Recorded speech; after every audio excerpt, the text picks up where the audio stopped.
Hey, what's up, guys? Finishing up DIY December, although DIY never ends. Just like a horror never ends. Just like metal never ends, and just like the shenanigans of these evil elites never ends. This is a novel. I actually had started writing this in 2017 against the goddess Desmac Solvec, and I finished it on Kindle in 2019, and the art came out. I think it came out really good. Once again, the format, it's about 350 pages. Uh, I spaced it out, to be readable, but it's pretty. There's a lot on each page. Uh, what can I say? What is the genesis of this? Well, I'll read the back here. A man born in between worlds, home in neither, and cast adrift upon the rocks of oblivion, chooses to fight on in a hopeless and impossible situation. All right, sound familiar? The story of Bren Amarick begins here, one against all, the last real man on earth, and his lonely war against the goddess, traveling the forest passage and riding the tiger. All right, you get those references. A war he knows he cannot win against the goddess. A fight not to defeat her, but to free her. What else is a man supposed to do? Boom. Well, this started out, and you're gonna laugh at me. I'm a big fan of Robotech. And Genesis Clan Mospeada is probably my favorite part of that sci-fi saga. Right? The original Japanese actually it makes more sense when you finally see the series of itself. Fascinating, obviously, the character of Yellow, who is basically, you first see him as a woman in Mospeada, and he's actually a man hiding his identity in order to survive in a world of aliens who have taken over the earth, and of course the many humans who prey on other humans and who help the aliens as traitors. Okay? The character actually was made up. There was what's his name, Yoshitaka Amano, the guy who did a lot of Final Fantasy work and Vampire Hunter D. He had created the character for this series. He was a character designer for Mospeada, right? And I think the president or someone said, "Oh, they wanted a female singer in the group, like in Macross. They wanted to have a female singer, to have like a crossover with the music and all that soundtracks." And they saw the character that Amano had made, kind of like this Elric looking, elven, androgynous looking man. And the president said, "Oh, that should be the singer, the female singer." And they're like, he was like, "That's a guy." And the guy's like, "I don't care. I want that to be the singer." Originally, the blonde motorcycle chick was supposed to be the singer, if you know Mospeada, Huke. So this was, they went with it, and they made kind of a story of a guy being shot down and being hunted by humans, and this woman saves him and dresses him up to disguise him, right? Uh, they had done a series, Wildstorm, remember, back in the 2000s, showing that origin again. And I wasn't satisfied with the idea that this normal guy is now being dressed up like a girl, and he goes with it. And he's okay with it. Obviously, the novels had a whole backstory, but I never liked the novels adaptations of Robotech. And so I decided to make a fan fiction. Don't ask me where it was on it, and it became as something I was just trying to make like what a normal guy would go through with such a like almost degrading sort of unbelievable thing, which is now not so unbelievable when you think about what's normal now. The story became something bigger. It became more of a dissident story and kind of like what it was like to be in a society where, most people have it in for you or don't care about you, and the people that rule are ruthless. Wow. I remember when I did that in 2016, it actually struck me, it actually bothered me. Well, you can imagine now how things are. But the point I'm making is that I said, you know what? This was such a cool thing I did, in my opinion. I said, but obviously it's a licensed property. I said, what if I adapt this and make it original, change up things, get rid of the aliens, just make this a future world government, right? Global, world government. In a future where pretty much, everything is sort of what you'd say transgender, And then you take a character born on the planet but raised somewhere else. So he sort of has the appearance of a low T male that you have on the planet now, but he was raised by actual human colonists who have more testosterone, more defined gender roles, and make him sort of like a soldier who is the weakest of them. But when he's on Earth and comes back to this place, he's like literally like like Conan, sort of like the Almeric idea, where the guy was the strongest guy on Earth and then the weakest guy on the planet of Almeric, or like a reverse of John Carter, where on Earth he's a tough soldier, but he goes on Mars and the gravity gives him an edge. I wanted to do something based on that story.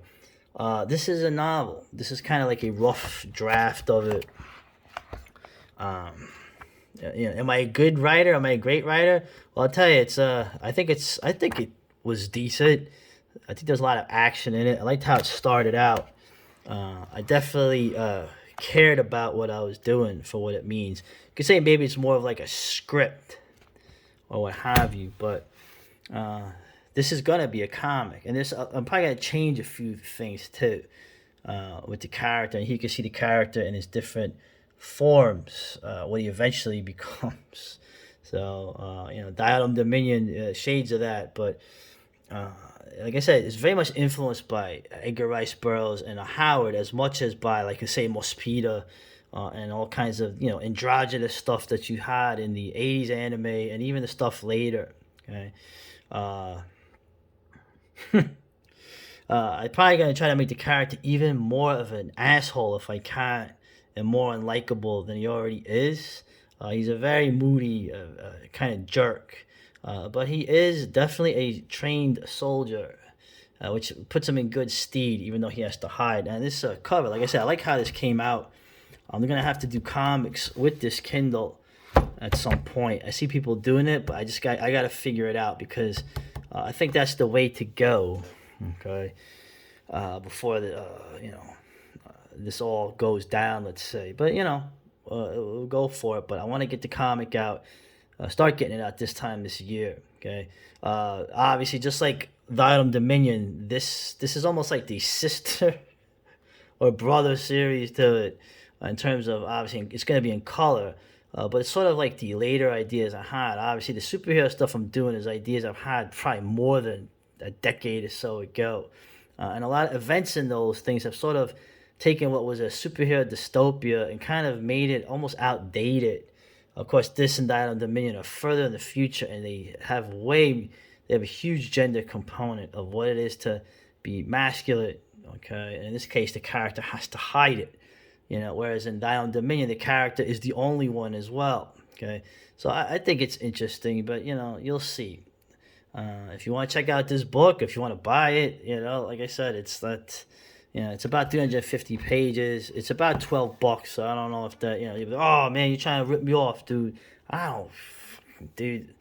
I think I was trying to make it less, and it wouldn't let me. I don't even remember. Obviously, I'm not in this for the bucks, but this idea is an idea that meant a lot to me in a lot of different ways. There was really a lot of potential you could do with this. But like I said, I may have to change it more. I really don't want any issues with any licensed property, if you get what I'm saying. And, it's already going to be a controversial idea, so I'm sure people will be looking for all kind of loopholes at some point to do something. But maybe I'm thinking too much into it. But this is Against the Goddess. This, Always the War, and Diadem Dominion are kind of like the later ideas I've had, which, I guess I'll be known for. Or want to be known for, I guess. I have other ideas too, which are even. It's funny too. This is pretty much a gender thing, but in this story, I've also fit in what the demographic situation will be in the far future as well. Let's just say there's not a lot of folks that look quite like him and her around, and it's kind of put in their face a lot. And just real quick, this is inspired. I kind of got inspired by John Millais, one of the pre-Raphaelites painting. Was a French Protestant taking off the armband on St. Bartholomew's Day. It's really one of my favorite paintings, and of course, this is nowhere near like it in skill, but As a French Protestant uh, with a Catholic lover looking down at her, and he's taking off his armband to show that he is not a Catholic in France, which was obviously that later that day was a huge the Saint Bartholomew's Day massacre of the Protestants, and the look on her face. She's terrified, but she loves him, and he looks in her face, and he has this resigned look on his face, as well as a look of affection of a man who loves God as much as he loves this woman.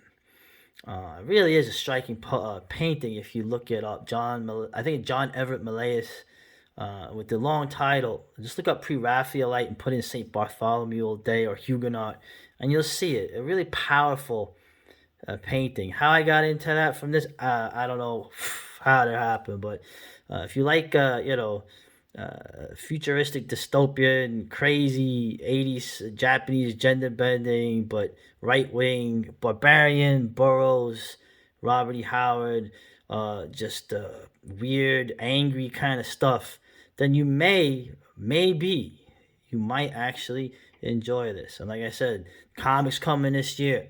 So be on the lookout. Here we go, 2022. We are going to kick ass, and we're going to take names. We're going to chew bubble gum. We're going to drink beer. We're going to have a lot of fun, no matter what the hell these assholes around us do. All right, later.